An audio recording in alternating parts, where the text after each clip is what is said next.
çıkıyor. Oğlum senin ne işin var burada ya? Gözünü seveyim ya. Ya abi olacak iş değil ya. Üst çadırla alt çadırın ortasına kedi geldi ya. Şu an kedi orada debeleniyor ya. Ben de dışarıdaydım.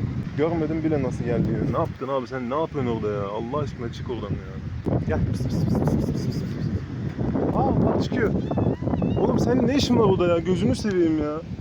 Gel in aşağı in aşağı çık. Kafayı yemişsin sen ya. Uyurken çıkacaklar.